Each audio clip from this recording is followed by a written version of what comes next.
In the ReZero world, magic is the effect of turning mana into reality, being able to perform a variety of very powerful and useful abilities. And in today's video, we'll do a complete breakdown on how this power system works, as well as analyzing the implications of these powers. This video will not contain major spoilers, as I've only explained how the magic spells work without mentioning any future events. The anime never really took time to explain most of the spells, so feel free to watch the whole video. So the mana is an energy that comes from Laguna, which is basically the place where all the souls of entities are located. It essentially rules the world, giving mana, divine protections, and all kinds of stuff to various entities. Each individual has a soul, and their souls are called Odd, which serves many purposes, including storing mana. Excessive mana can cause death, so the Odd has a limit to how much mana it can store. For example, Pak has to release it periodically in order to stay alive, as he used to constantly drain Emilia's mana, who has one of the highest mana pools in the series. But still, Pak had an insane mana consumption, so that just shows how high the bar is set for the silver-haired girl when it comes to her mana. This also means that everyone has a different amount of mana they can store and produce. Emilia and Rosal, for example, being some of the highest. Rosal had to get it drained by Echidna with that scrumptious kiss, as he had too much mana overflowing his body. Each individual also possesses a gate, responsible for generating mana and acting as a gateway between the Odd and the atmosphere. Defective gates can cause one to overflow with mana and subsequently die, that being the reason why Subaru has to rely on Beatrice to drain his mana, as he damaged his gate for constant bad use of defective magic. Essentially, the gate is fragile, and you have to know how to cast a spell properly to preserve it. There are also people like Reinhardt, who was born with a defective gate, unable to control the mana production. But that's not really a problem for the guy, as he uses all the mana he produces on daily tasks. But it also makes him unable to cast spells. To create magic, the user has to say an incantation and visualize the spell. Subsequently, their mana stored in the Odd passes from the gate to the outside world in the form of magic. This is the most common way used by mages to create magic. However, you can actually not use your own internal mana to utilize magic, and instead use the mana in the atmosphere, with the aid of spirits to process spells directly. The users of this magic are the spiritual arts users, like Julius, who relies on his spirits to perform his magic attacks. He mostly does this by enveloping his sword attacks with his spirits. However, other characters like Emilia can directly shoot mana attacks out of spirits, and others can even absorb a spirit to utilize their magical properties. And there is also the Oni tribe, who can absorb the mana from the atmosphere with the aid of their horns. When creating magic, the user is able to release it in different levels, which differ with the prefix used. Putting it simply, if no prefix is used, it's a level of power classified as 1. The prefix L is a power level of 2, Ul level 3, and All level 4. The intensity of the magic increases with each level, as well as how much mana it consumes. Now that we have the basics of the magical mechanics, we can finally talk about the 6 different elements of magic: fire, water, earth, wind, yin, which is dark magic, and yang, which is light magic. Most mages have more affinity to one specific element, like we saw Ram being good at wind and Ram being good at water. However, some people like Russell, for example, are able to use multiple elements, and if the user is talented enough, they can even combine elements, creating new spells. And check out this crazy spell that will trick you into subscribing the channel. Okay, jokes aside, the best way you could help me other than watching the videos is subscribing, so consider doing it. Thanks! Anyway, let's start with fire, which despite its name being fire, it actually allows the user to control the temperature. That is why both Emilia and Pak are fire users. They are capable of decreasing the temperature to the point of creating ice. The incantation for ice-related magic is Huma, and the incantation for actual fire magic is Goa. We saw many different usages of this magic throughout the series, so let's cover some of them. We saw Rosal using the simple Goa and its stronger variants. Goa generating a fire blaze that incinerated his opponents, El Goa raining down more fire, Ul Goa casting a large amount of powerful fire, and Al Goa generating a massive fireball. Emilia, Pak, and Fortuna are usually seen using ice magic, casting their Huma, being able to create shields of ice, spears of ice with Ul Huma, or even massive pillars of ice with All Huma. Emilia was also recently shown utilizing this magic type in a very unique way that she calls Ice Brand Arts, being able to create weapons out of ice. By the way, it is really named in English, as it was Subaru naming it. Another very powerful technique Emilia has is the Ice Flower, creating flowers made out of ice on wounds of living beings. These flowers suck the host's life force and bloom by sucking the host's blood, a very deadly spell that Emilia cannot control properly, relying on Pak to control them.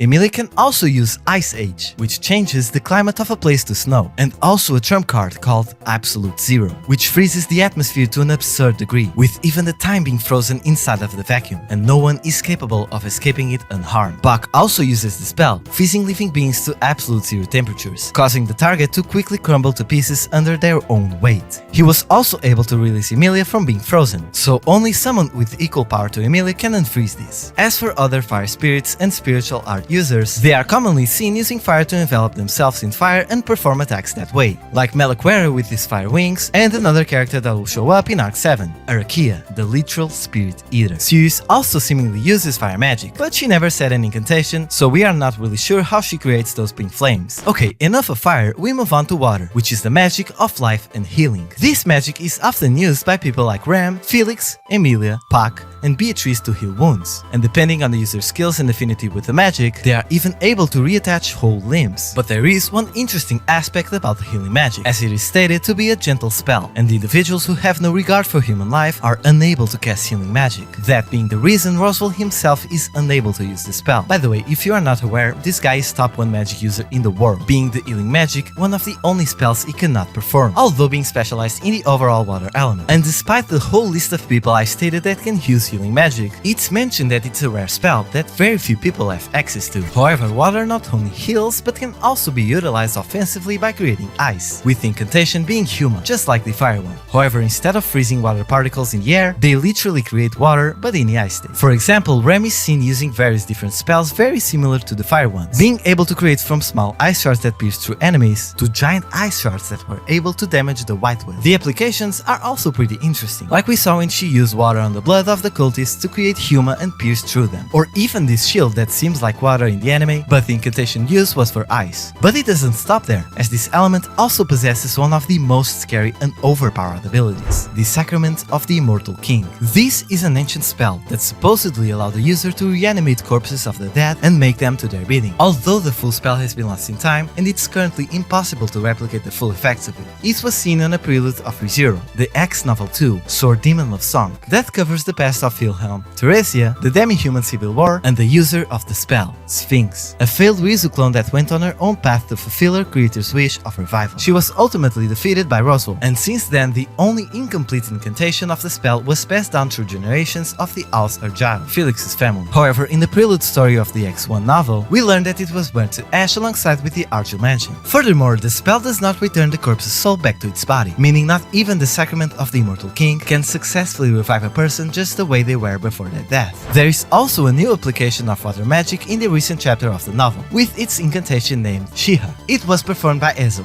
an extremely talented dwarf mage of Feld's camp who is seemingly second to Roswell in overall magical knowledge. He was seen using El Shiha and manipulating an enormous amount of water with such force that was capable of immobilizing foes. Not much is known about this incantation as it was just introduced, but it's actually funny to see how long it took to see water magic actually being used as water. Felix can also perform two unique spells which are also most likely water related, one being the spell that cuts the blood flow and instantly paralyzes an opponent, and this spell that didn't show up in the anime but allowed him to temporarily stop the pain of an injury. However, this only extends to the feeling of pain, as the injury can still get worse. He used this on Subaru's legs so he could keep on fighting in Crystal. Similar to Shiha, spirits and spiritual art users can shoot streams of water, use healing from them, or even envelop themselves in water to swim at high speeds. Moving on to wind, the magic that functions outside of the bodies of living things, and basically it lets you control the air. Its incantation is Fura, and we often see Ram using it. Fura allows the user to shoot wind slashes with super high speeds. With El Fura, the user is able to cast a blade of wind that travels at maximum velocity and can't be physically countered. And All Fura makes the user unleash an extremely devastating torrent of wind blades that destroy everything and everyone in its path. Yeah, pretty overpowered magic, and that's another reason why Ram was deemed to be so strong back then. We also saw another usage of this element, when Crush combined her divine protection of wind reading with wind magic, unleashing a sword strike so powerful it could severely injure the white whale. Spirits and spiritual art users can shoot streams of wind the same way as normal mages, or even envelop themselves in magic to assimilate with the wind and become undetectable in the air. Unlike wind, earth is the magic that functions inside of the bodies of living things, which pretty much lets you control the earth. We saw examples of this magic being utilized by the dog demon beast in season 1 to lift huge walls from the ground and creating big avalanches. Betelgeuse using Uldona to lift thick walls of earth around himself in the shape of a dome for protection, and although cut from the anime, in the novel and manga we saw Otto, the merchant guy, performing a Aldona, summoning an extremely devastating explosion of sediment flying towards its targets with speeds almost impossible to evade. This magic element is also seemingly able to create weapons, as Aldebaran's sword is created out of it, and even the armor of one of the strongest knights of the kingdom, Marco's Grildrag, is created out of it. Spirits and spiritual art users can create numerous crystals and fire them off like missiles with intense speed and power, pretty similar to Aldona. Yin or dark magic pretty much gives you the ability to spell debuffs, but if you are skilled enough, you can also use it offensively. We saw multiple different incantations, more than any other element, so let's go over them. We saw different levels of the regular Shamak in the anime, like Subaru using a low-grade Shamak, making a target unable to sense where they are, however they can still feel the ground and sense what's happening to their body. A high-grade Shamak was recently explained by Beatrice in Season 3 Episode 2, that it separates two living things, rending space together and achieving an effect similar to feeling like you were teleported. Only later in the novels we see the variances of this magic being performed by Byakko, like El Shamak, making the target unable to control their bodies while under its effects, Ul Shamak, where the user creates an immense black hole that swallows the target, and the most powerful we saw in the anime, the Al Shamak, capable of sending its target to a different dimension. It is borderline impossible for a living being to come back from the dimension they were teleported to. The soul power of this magic is immense, but also causes a huge toll on the user's body, no matter how strong they are. In the recent arcs of the novel, we also saw Aldebaran, Priscilla's knight, using a different type of prefix, Ol, using a Ol Shamak, covering the target in a black light with a contradictory force, preventing them from moving and seizing the activity of their body's gate. I won't elaborate much on this ability as very little is known about it. We don't even know how we would classify the prefix, and the context overall could be a spoiler, so let's just move on to the other applications of dark magic, meaning we are back to Beatrice with her door crossing, which is also controlled by dark magic. Using it, she can connect the door of the Forbidden Library to any door in the mansion she wishes to, and also randomize which door will be the one connected to that dimension. Beatrice can also teleport people dimensionally with dark magic. Minia creates stakes of crystallized light purple mana and it's used for attacking purposes. El Minia works exactly the same as normal Minia, only changing the amount of stakes shot to 40. And Ul Minia creates a purple wing of light around the target that shrinks and binds, then subsequently spreading across their body. Once the target is bound, a huge purple-blue light appears above the target to destroy them. Murak allows the user to reduce the effects of gravity. Just by lightly pushing yourself off the ground, a person can jump as if they had springs. If the user wishes to, it can also be used to kind of fly. Contrary to Murak,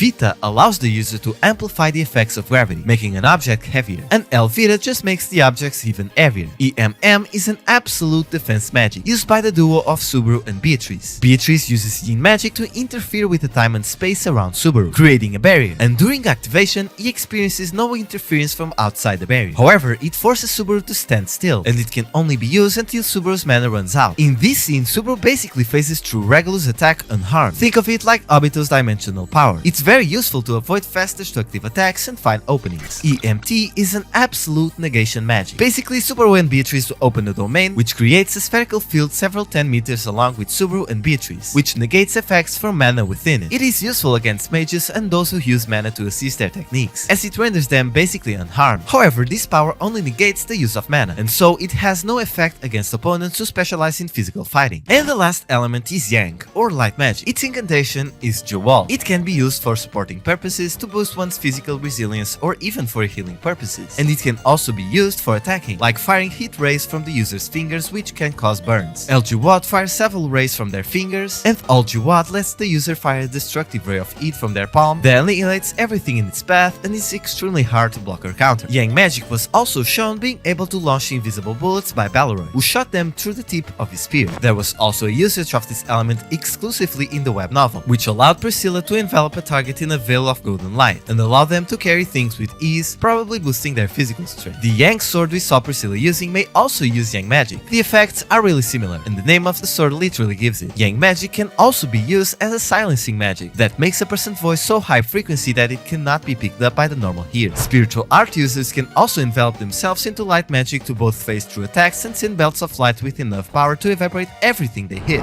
Okay, we are done with the basic spells. However, as I said earlier, skillful mages can conjure multiple elements together. So let's see some of the usages of multiple elements. We have flying magic, which combines earth, wind, and yang elements, allowing Russell to fly. Next was a combination of yin and yang magic that enabled Julius and Subo to share senses within the affected area by connecting their gates. It is considered a spell difficult to use. However, in a nest, two of Julius' spirits can use it by pairing yin and yang magic together and tuning the interference of mana between people. Still on Julius' topic, magic, he was seen combining all 6 elements with spirits to perform very powerful rainbow-like attacks, such as All Clarista, imbuing his sword with 6-fold magic, clouding the blade in a rainbow hue, making the sword able to cut through pretty much everything. When Julius pierces his opponent, he scorches away his very soul, delivering a fatal wound. All Close Area makes his spirits form a circle around the tip of his sword, which envelops the surroundings with a pure white light that unleashes a blow that aims to pierce an opponent. He is also capable of forming a powerful magical firestorm, combining both fire and wind magic from one of his spirits. This spell was called Ulgora. Julius also has a final ability called All Convel, which also combines all of the 6 elements of magic. However, it was only used in future events, so let's leave the details for another video. Belleroy Tamaglyph was able to combine Yang and wind magic to camouflage himself, despite this spell making him unable to hear his surroundings. Back to Rosal, we saw him using weather changing magic in Season 2, combining fire, wind and water magic to, well, change the weather. This is an extremely complex spell, however, and required the aid of a catalyst in form of an extremely high quality glintstone in order to cast it properly, the Ryuzu glintstone. In the same season, we saw Subaru and Emilia using Cocytus, combining Neon magic and fire magic to create an icy prison that trapped the Great Rabbit. Yeah, that one ice block they lift was actually a combination of magic from the 3. There are also some magics that didn't have an official confirmation of their elements, and some of these are arguably the craziest ones. So how about kicking off with a magic spell that allows the user to make damn stars rain? Yeah, from the very little we got to know about Akina's power extent, she can use All Sharyu, a spell she used in a prequel side story that explained a bit further of her past. This magic spell allows her to send stars hurling towards enemies, causing unimaginable devastation. Being considered the most knowledgeable being in the world, she is ought to know the craziest spells. However, this is the only one we actually saw her using, so let's move on to her apprentice, Rosal. He was seen using a spell that could be imbued into clothing to inhibit people from being able to recognize the person wearing it, like we saw in Emilia's cloak. This spell was called Cognitive Disruption, and it is also used by other spirits and mages like Ezo himself. He could also imbue cloaks with a spell that negates the effects of magic for a one-time use. Magic composition rewriting allows the user to rewrite the spell's composition, which, putting it simply, it's as if they rewrote the conditions to make it work. We've seen both Rosal and Ezo using this, and they can do it by making physical contact with the spell itself, either in mid-casting or touching the spell of another mage. And you wonder how Rosal got to this knowledge of magic, and well, he got that level pretty much from experience, as using a spell called Soul Transcription, he was able to transcribe his soul to multiple vessels over centuries. He has a condition, however, as the vessels need to be blood related to the user, and in case you didn't know, Rosal already inhabited the body of a woman, and yeah, he had to reproduce that way to keep on living. Anyway, the last spells Rosal showed us are the 2-fold magic, 3-fold magic, 4-fold magic, 5-fold magic, and 6-fold magic, which is basically casting 2, 3, 4, 5, or 6 spells at the same time. A good example of this is the Rainbow Fire he casted in Season 2, rendering RGB fire in both hands. It's also insane to think how this works. 3-fold magic alone is stated to be verging on the realm of godlike abilities, as casting more than one spell would require the user to have more than one brain. In that case, 3 brains, and the fact that this can be doubled to 6-fold magic? We are done with Rosal, but not with the spells, as the Witch Sphinx also showed us 2 unique spells, one being a similar version of Al-Shamak, taking a certain part of the world and placing it within the pocket dimension, where it would remain completely unaffected from events in the outside world. Although not confirmed, it's probably the same spell Akina used to create the Forbidden Library. And Sphinx could also alter the space around herself to create a distortion that would explode in a bright flash of white light if an enemy tried to attack her. And finally, we have the Magic Circles, which are a type of geometric magic algorithm used to perform complex spells and rituals that can be drawn on the earth or a living being. These can produce great kinds of effects, such as large-scale magic that completely alters the state of a battlefield, imbuing an individual with extreme power, making them unable to move, or even cutting them out of their connection with Old Laguna, getting rid of divine protections or mana. Despite being extremely overpowered, the magic circles drawn on the ground can have their spells countered once discovered, as the magical effects only extend as far as the circle's physical range, so it's crucial to keep them hidden until they are activated, unless you are someone like Akina who can do all of this in the sanctuary to cast a barrier almost impossible to undo, unless you reach your tongue. These circles can even be used to create an high-efficiency sorcerer's induction door, which is basically just an automatic door that works with mana. Ezo invented automatic doors. Since the circles are an ancient form of magic, very few people know about them, and even fewer are capable of using them. There is also Shola's Hell Snipe, which seems to be Yang magic circles conjured in the air, somehow. We never really got a confirmation on what this is. We have come to the end of magic spells. However, I still have 2 other applications of mana I want to cover in this video. If you remember, there are magic stones which basically contain mana and can perform magic, act as a catalyst for spells and barriers, or even be used as a storage for spirits. Aside from those specific ones, there are fire magic stones that manipulate temperature, water magic stones that produce water and probably can be used for healing, and they are also used to regulate the waters of Crystalla. Wind magic stones produce wind, earth magic stones to improve the strength of objects, and light and shadow magic stones are largely used in meteor magic items. These meteor also contain mana, and are used on those mirror-like things to face time, or can make things like magic staffs to launch magic without the use of the gates. And at the beginning of the video, I mentioned one can possibly die if they don't use their mana due to overflow. So what do non-mages do to utilize their mana? You see, everyone has mana in the ReZero world, either if you can cast it into magic or not. In fact, Laguna is a city full of mages, but another one of the 4 great nations, Wallachia, has very little knowledge in magic. For example, warriors and swordsmen subconsciously use their own mana, letting it flow through their body, which imbues them with magic-like properties, like enhanced speed, agility, reflexes, strength, and healing. Naturally, these boosts aren't as strong as seeing magic or spirit-given boosts, but are nonetheless capable of allowing someone like Wilhelm von Austria to react to incoming blows with inhuman speed, delivering sword slashes with inhuman precision, jumping very high in the air, and dashing at almost lightning-fast reflexes. In fact, the strongest person in the Wallachian Empire, Cecil Segment, deemed to be one of the only true rivals of Reinhard von Austria, is unimaginably strong in his flow state, even able to counter some of the strongest spells I covered earlier by how powerful he is. But that's a topic for another day, because I'm not talking about future events. If you are still craving for more ReZero knowledge, check this video where I covered 15 details of the series you probably don't know. Other than that, thank you so much for watching, and I see you